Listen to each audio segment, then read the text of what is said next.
வணக்கம் நண்பர்களே. வணக்கம் சொன்னேன், உங்கள் பிரெயின் வேற எங்கேயாவது போயிருச்சு அப்படின்னா நான் பொறுப்பு கிடையாது. இந்த வீடியோவில் என்ன பார்க்க போகிறோம் அப்படின்னு பார்த்தீங்கன்னா, இன்ஸ்டாகிராமில் வேற லெவலில் ஸ்கிரிப்டெல்லாம் எழுதி நிறைய பேர் வீடியோ பண்ணியிருப்பாங்க. அப்படிப்பட்ட வீடியோஸ் தான் ரியாக்ட் பண்ண போகிறேன். சரிங்க, ஃபர்ஸ்ட் பார்த்தீங்கன்னா ரேசிசம் அடிப்படையாக வச்சு ஒரு கண்டென்ட் எழுதியிருக்காங்க. டேரெக்டாக வீடியோக்குள்ளே போயிருமா? சரிங்களா, உனக்கு எவ்வளோ நேரம் அந்த ஷூ வச்சுருப்ப?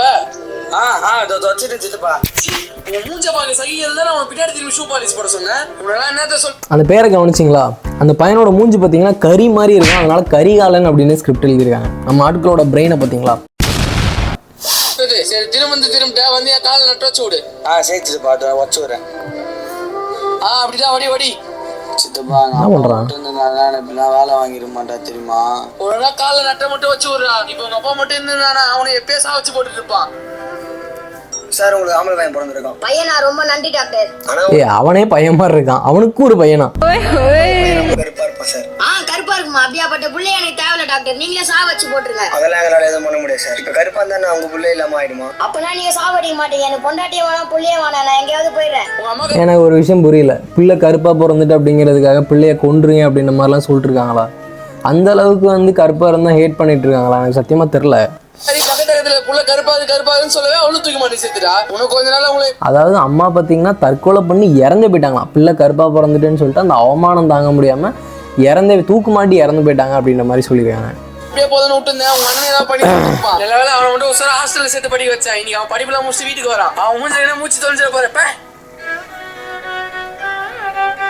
சற்று நேரம் கழித்து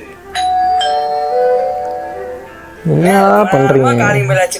சித்தப்பா திறக்கவே மாட்டாரு, நம்மளே திறப்போம். ஆக்சுவலாக அந்த கண்டென்ட்ல ஒரு விஷயம் எனக்கு புரியல. இது யாரையும் நான் வந்து அசிங்கப்படுத்துறதுக்காக சொல்லலை. இந்த வீடியோவில் அவங்களோட மெயின் மோட்டிவ் என்னன்னா, கருப்பாக இருக்கிறவங்கள வந்து எல்லாரும் டிஸ்ரெஸ்பெக்ட் பண்ணுறாங்க அப்படின்ற மாதிரி காமிக்கிறாங்க.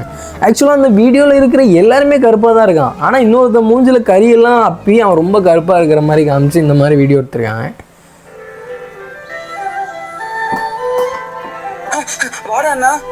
ஐயோ சி, எங்க அப்பா அம்மாவே அங்கிருந்து பேச்சுல உனக்கு யாரெல்லாம் சாவடின்னு ஏன்னா வந்ததும் வராதுமா அப்படி பேசுற. பின்ன இப்படி கருப்பா வந்து தொலைச்சிக்கிறியே. நான் அப்படி கருப்பா பிறந்தனா நான் என்ன பண்ணுவேன்? இதெல்லாம் என்ன பேச்சு தள்ளுறா? சித்தப்பா சித்தப்பா பாப்பா, உண்மையிலே இந்த கறி வீட்டுல வச்சிருக்கீங்க? சித்தப்பா, நீங்களாவது அண்ணன் கொஞ்சம் எடுத்து சொல்லுங்க சித்தப்பா. நான் உங்க மேல இவ்வளவு பாசம் வச்சுக்கிறேன். சி வாயமுறை புறம்போக்கு நாய். டேய், அவனை வீட்டை விட்டு தொத்ததுக்கு எவ்வளவு ட்ரை பண்ணி பார்த்தேன், அதை ஒழிச்சு தொல்ல மாட்டேங்குது. மூஞ்ச பார்த்து வாமிட்டே வருதான் அந்த பையனுக்கு. ஆக்சுவலாக அந்த கண்டென்ட் இதுக்கு மேலே பார்க்க வேணாம், என்னால் முடியல. ஆக்சுவலாக அந்த கண்டென்ட்டில் நான் என்ன புரிஞ்சுக்கிறேன்னு பார்த்தீங்கன்னா, யாருமே வந்து கருப்பாக இருக்கிறதுனால கொன்றணும், இல்லைனா கருப்பாக இருக்கிறது அசிங்கம் தாங்க முடியாமல் தூக்கு போட்டு செத்து போயிடணும், வீட்டை விட்டு விரட்டி விட்டுறணும், அந்த அளவுக்குலாம் இங்கே யாருமே ரியாக்ட் பண்ணல அப்படிங்கிற மாதிரி தான் நினைக்கிறேன். எல்லாருமே டிஸ்ரெஸ்பெக்ட் பண்ணுறாங்க. குள்ளமாக இருந்தால் பண்ணுவாங்க, குண்டாக இருந்தால் பண்ணுவாங்க, எல்லாமே நடக்கும், ஒல்லியாக இருந்தால் பண்ணுவாங்க. ஆனால் இவங்க வந்து அதை வந்து ரொம்ப கேவலமாக காமிச்ச மாதிரி எனக்கு பர்சனலாக ஃபீல் ஆகுது. அதாவது மேலும் இவங்க பார்த்திங்கன்னா அந்த கருப்பாக இருக்கிறவங்கள வந்து மட்டம் தட்டி அசிங்கப்படுத்தின மாதிரி எனக்கு பர்சனலாக ஃபீல் ஆகுது. இந்த அளவுக்கு வந்து இந்த சொசைட்டியில் வந்து கருப்பாக இருந்தால் நீ தீண்டத்தகாதவன், உன்னை வந்து கொன்றணும், நீ எங்கள் கூட இருந்தால் தற்கொலை பண்ணிப்பேன், அந்த அளவுக்குலாம் யாரும் நடந்துக்கல அப்படிங்கிற மாதிரி தான் நினைக்கிறேன். அப்படி இந்த சொசைட்டியில் கருப்பாக இருந்தாலோ இல்லைனா குள்ளமாக இருந்தாலோ குண்டாக இருக்கிறதோ அசிங்கம் அப்படின்னு நீங்கள் நினச்சிருந்தீங்க அப்படின்னா உங்களுடைய மூளையில் தான் பிரச்சனை. நீங்கள் ஒரு நல்ல மனநல மருத்துவரை பாருங்கள், சரிங்களா? மனுஷனுக்கு தேவை நல்ல குணம் தான். அதாவது அழகோ கருப்போ வெள்ளையோ எதுவுமே நம்ம கண்ட்ரோலில் கிடையாது, அது கடவுள் கொடுக்கறது. நம்ம இந்த உடம்பு வச்சு வாழ்ந்துட்டு இருக்கோம், அவ்வளோதான். சரி, அடுத்த வீடியோக்குள்ளே போயிடுவோமா? இந்த கான்செப்ட் பார்த்தீங்கன்னா ரேபிடோ டிரைவருக்கும் ஆட்டோ டிரைவருக்கும் இப்போ சண்டைலாம் நடக்குது. அதை மையப்படுத்தி ஒரு கான்செப்ட் எழுதிடுறாங்க. வீடியோக்குள்ளே போயிடுவோமா? ரேபிடோல 55 ரூபாய் தான் போட்டுக்குது, நீங்க 100 ரூபாய் சொல்றீங்க. ஓ அப்படியா, சரி நீ ரேபிடோல போவோம். ஆட்டோண்ணா போலாம்ப்பா. எங்கப்பா போவோம்? பஸ் ஸ்டாண்டு போகலாம். எவ்வளோண்ணா ஆகும்? 100 ரூபாய்ப்பா தம்பி. நானா ரேபிடோல 55 ரூபாய் தான் காட்டுது, நீங்க நானா 100 ரூபாய். ஓ அப்படியா, சரி நீ ரேபிடோல போவோம். அது இன்னும் உங்களுக்கு இவ்வளோ கோவலாம் வரக்கூடாதுண்ணா. போவோம்மா, இது எங்களோட வழி தம்பி. நீ அந்த 55 ரூபாவை தான் பாக்குற, ஆனா அந்த 100 ரூபாய் பின்னாடி இருக்கிற இந்த வாழ்க்கை நீ பாக்கல. காலையில வேலைக்கு கிளம்பும் போது சீக்கிரம் வந்துருக்கோட முகமும், சாயங்காலம் வரும்போது சாப்பிட அரிசியும் காய்கறியும் வாங்கிடுவாங்க அப்படின்னு சொல்ற மனைவியோட முகமும் ஒரு நாள் வந்து போகும்பா. அப்புறம் மாசம் வந்தா இஎம்ஐ, ரோட் டேக்ஸு, பெட்ரோல் செலவு, இன்சூரன்ஸு, லொசுக்குன்னு இது இல்லாமல் சுமந்து தான் ஆட்டோக்காரன் ஒரு நாள் ஆட்டோ ஓட்டுறோம். நீங்கள் ஒன்றா அந்த ரேபிட்டோவில் 50 ரூபாய் சேமிக்கலாம்.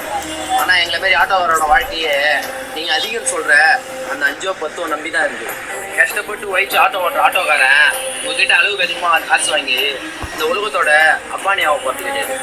ஆக்சுவலாக இந்த வீடியோவில் அந்த ஆட்டோ டிரைவர் பார்த்தீங்கன்னா பஸ் ஸ்டாண்டுக்கு போகிறதுக்கு 100 ரூபா சொல்கிறாரு. ரேபிடோவில் பார்த்தீங்கன்னா 55 ரூபா வருது.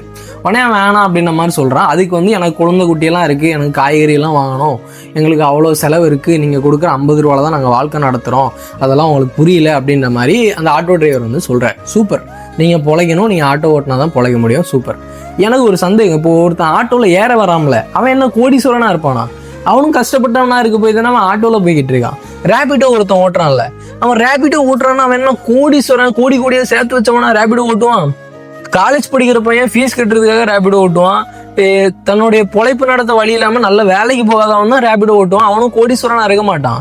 இப்போ வந்து அவன் சிங்கிளாக போகிறான், ஒரு ஆள் போகிறவன் 55 ரூபா ரேபிடோ கொடுத்து ரேபிடோவில் போகிறது நல்லதா, ஆட்டோவில் 100 ரூபா கொடுத்து போகிறது நல்லதா? எனக்கு சத்தியமாக புரியல. எதுக்கு இது ஒரு டிபேட்டாக கொண்டு போயிட்டு இருக்காங்க? இப்போ வந்து இந்த மாதிரி ஒன்று எடுத்துக்குவாங்க. இப்போ வந்து ரேபிடோ வர்றதுனால ஆட்டோ டிரைவர்ஸோட வாழ்வாதாரமாக பாதிக்குது அப்படின்னா, முன்னாடி பார்த்தீங்கன்னா இந்த ரிக்ஷா வண்டின்னு அப்படின்னு ஒன்று இருந்தது. ஆட்டோ வந்ததுனால அந்த ஒரு இதுவே காணாமல் போயிடுச்சு. அதனால அதுக்கு காரணம் ஆட்டோ டிரைவர்ஸ் தான் அப்படின்னு சொல்ல முடியுமா? இங்கே ரேபிடோ ஓட்டுறவங்களும் கஷ்டப்படுறவங்க தான், ஆட்டோ ஓட்டுறவங்களும் கஷ்டப்படுறவங்க தான். அது ரெண்டுலேயும் போகிறாமல அவனும் கஷ்டப்படுறவன் தான். அவன் கார் வச்சுக்கிட்டு அவன் வந்து ஆட்டோவில் ஏறி போகிறதில்ல, ரேபிடோவில் ஏறி போகிறதில்ல. அவனும் காசு இல்லாமல் தான் ரேபிடோ ஆட்டோவில் போகிறான். சரிங்களா, எல்லாருமே கஷ்டப்பட்டவங்க தான். இது ஆட்டோ டிரைவர்ஸுக்காக எடுத்த மாதிரி இருக்குது. ரேபிடோ டிரைவர்ஸ் என்ன வேணா கோடியாக சம்பாதிச்சு சேர்த்து வச்சுட்டா ரேபிடோ ஓட்டிகிட்டு இருக்கான். அவனும் 50 ரூபா 10 ரூபா 20 ரூபா 30 ரூபா, ஒரு நாளைக்கு 200 ரூபா 300 ரூபா கிடைக்காதா அப்படின்னு தான் ஓட்டிருவான். என்ன கான்செப்ட் எனக்கு சத்தியமாக தெரில.